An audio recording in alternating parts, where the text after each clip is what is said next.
ചോറുണ്ണുമായിരിക്കും. അല്ല, തുണി അലക്കുക. മുട്ട പൊരിച്ചതാണോ? പൊരിഞ്ഞില്ല, മുട്ട ഓടി ഇതിനകത്ത് വന്ന് കയറുമായിരുന്നു. ചമ്മന്തിയും ചോറുവാൻ തോന്നുന്നു കേട്ടോ. കണ്ടു. നല്ല കോമ്പിനേഷനാ. ഈ ജഗദീഷ് സാറും ഈ ഹിന്ദി പാട്ടും പോലെ നല്ലതായിട്ട് ചേർന്ന് കിടക്കും. നല്ല കല്യാണം കഴിച്ച പിള്ളേരൊക്കെ 2 മക്കള്. 2 മക്കളാ. ഒരാള് പോലീസ് ഓഫീസർ, ഒരാൾ പട്ടാളത്തില്. അപ്പൊ ഒന്നെങ്കിൽ ലാത്തി അല്ലെങ്കിൽ മിസൈല്. അല്ലേ ഭർത്താവ് മരിച്ചുപോയി. നന്നായി. അല്ല, നല്ലവരാ ദൈവം മേളോട്ട് പെട്ടെന്ന് എടുക്കുമല്ലോ. എനിക്കും ഒരു നാവുണ്ടെങ്കിൽ എന്തു ഞാൻ വിളിക്കും സുമതി, എന്തു ഞാൻ വിളിക്കും. ഞാൻ 2 തെറിയങ്ങോട്ട് വിളിക്കും. വയസ്സാം കാലത്ത് ഒങ്കേറെ ഒരു പാട്ട് കിട്ടിയാ? സുമതിയേ, ഓ രാവിലെ തന്നെ ഭയങ്കര ചൂടിലാണല്ലേ. പിന്നെ ചൂടെടുക്കാതെ. സുമതി, ചായ കുടിച്ചായിരുന്നു? ചായ കുടിച്ചില്ലെങ്കിൽ എന്നെ കുടിപ്പിക്കോ? ഭയങ്കര ദേഷ്യം തന്നെയല്ലേ. ദേഷ്യം? സുമതി, ഓ രാവിലെ കുളിച്ചായിരുന്നോ? കുടിച്ചില്ലെങ്കിൽ ഇയാളെന്നെ ബാക്കി പറ. ഇത് പറയാത്തത് കണ്ട് നമ്മൾ ആണുങ്ങളടുത്ത് കളിക്കാൻ പറയല്ലേ. സുമതി, അതൊക്കെ കളഞ്ഞിട്ട് ഇവിടെ ഒന്ന് വല്ലതും പഠിക്കാൻ നോക്കും. 4 അക്ഷരം പഠിക്കാൻ നോക്കും. എന്റെ പൊന്നു മൂപ്പിന്നെ, ഞാൻ ആയ കാലത്ത് 4 അക്ഷരം പഠിച്ചോണ്ട് എനിക്ക് ഇന്നൊരു ജോലി കിട്ടി, അറിയോ? പണയണ കേട്ടാതൊന്നും ജില്ലാ കളക്ടർ ആണെന്ന്. പ്രസിഡന്റിന്റെ കയ്യിൽ നിന്ന് കിട്ടിയ പതക്കമാണ് കൈ ഇരിക്കണത്. പതക്കത്തിന്റെ ഈർക്കിലളവ് ഇരിക്കുന്നു. അങ്ങോട്ട് ചെല്ലി. എന്റെ ഭാഗം കൊണ്ട് ചൊറിഞ്ഞു വരെയാണ് കേട്ടാ. രാവിലെ ചൊറിയും ചേമ്പ് തിന്നിട്ട് എന്റെ വണ്ടലോട്ടൊന്ന് കയറിയ കളവന്മാരൊക്കെ അല്ലാത്ത ഓരോരോ. ഒരുപാട് കഷ്ടപ്പെട്ട് ഇവിടെ വരാൻ ഞാനാ നമ്പർ കൊടുത്ത ചേച്ചിക്ക്. പിന്നെ ഇത്തിരി സീരിയസ് ആവണം കേട്ടോ. എനിക്ക് ഒരുപാട് കല്യാണ ഓഫറുകളൊക്കെ വരുന്നു. ചേട്ടാ, എന്നെ നിർത്താൻ സമയം എന്തെങ്കിലും ചെയ്തേ പറ്റുള്ളൂ.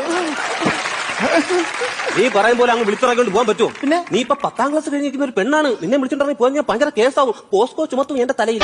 അണ്ണ എന്തോ സംസാരിക്കുന്നേ? അണ്ണ, ഞാൻ 10ാം ക്ലാസ്സിൽ 5 പ്രാവശ്യം തോറ്റു. ഇപ്പൊ തന്നെ 19 വയസ്സായി. എന്റെ മൂക്കിൽ പല്ല് വരും. എവിടെയും കൊണ്ടുപോണേ കൊണ്ടുപോ.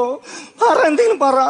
നിന്നെ ഫോൺ വിളിച്ചപ്പോ ഞാൻ പറഞ്ഞായിരുന്നല്ലേ, ഇന്ന് 11 മണിയാകുമ്പോ നമുക്ക് ഇവിടെ നിന്ന് പോണം. ഞാൻ നിന്നെ കൊണ്ട് പോകും. ഇന്ന് 11 മണിക്ക്. അയ്യോ, എനിക്ക് പേടിയാവുന്നു. നീ പേടിക്കൊന്നും വേണ്ട, ഞാൻ നിൽക്കുകയല്ലേ. നീ ചുണ്ടൊന്നും ഇങ്ങനെ മരത്തല്ലേ.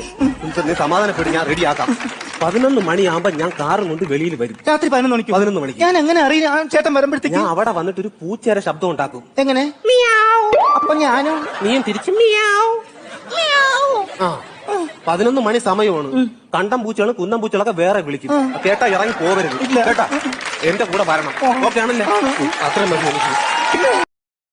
എന്റെ തങ്കമണി. അയ്യോ, കിളവന്റെ തങ്കമണിയല്ല, ഞാൻ എന്റെ ഭർത്താവിന്റെ തങ്കമണിയാ. തങ്കമണി, നിനക്ക് റെക്കോർഡയുടെ പാർട്ട സിദ്ധാന്തത്തെ കുറിച്ച് എന്താണ് നിന്റെ അഭിപ്രായം? എനിക്ക് ഒരു പാട്ട സിദ്ധാന്തം അറിഞ്ഞുകൂടാ. പാട്ട ആക്രിയൊന്നുമല്ല. റെക്കോർഡയുടെ പാർട്ട സിദ്ധാന്തം ഇങ്ങൊന്നാണ് ഞാൻ പറഞ്ഞുതരാം. അതെന്തോന്നാ? അത് ഈ കൊടുക്കൽ വാങ്ങൽ സംഭവമാണ്. ഇപ്പം നിന്റെ കയ്യിൽ ഇപ്പൊ ഒരു ചക്കയുണ്ട്, എന്റെ കയ്യിൽ ഒരു മാങ്ങയുണ്ട്. അപ്പൊ എന്റെ ഇരിക്കുന്ന മാങ്ങ നിന്റെ അടുത്ത് തരുമ്പോ നിന്റെ ഇരിക്കുന്ന ചക്ക എനിക്ക് തരണം. അതാണ് സംഭവം. അതിന് എന്റെ വീട്ടിൽ ചക്കയും മാങ്ങയൊന്നും ഇല്ല. ഫോർ എക്സാമ്പിൾ, ഞാൻ നിനക്കൊരു ഉമ്മ തരുന്നു, നീ എനിക്കൊരു കൊച്ചു കടിയായി തിരിച്ചു തരുന്നു. കിളവാതെ തോന്നിയാസം മാത്രമായിട്ട് പറയരുത്. എടി, മുഖ്യമന്ത്രി എന്താ പറഞ്ഞിട്ടുള്ളത്? എന്താ പറഞ്ഞിരിക്കുന്നത്? എനിക്ക് എങ്ങനെ അറിയാം? എടി, 6 മണിക്ക് മുഖ്യമന്ത്രി വാർത്താ സമ്മേളനത്തിൽ പറയുന്ന വല്ലതും കേൾക്കുന്നുണ്ടോ നീ? അപ്പൊ പിന്നെ പൗർണമി തിങ്കളാര് കാണും? മുഖ്യമന്ത്രിയുടെ കുഴപ്പമാ. അങ്ങേരി 6 മണിക്ക് വാർത്ത വെച്ചാ ഇതുപോലുള്ളത് എങ്ങനെയാ വാർത്ത കേൾക്കുന്നത്?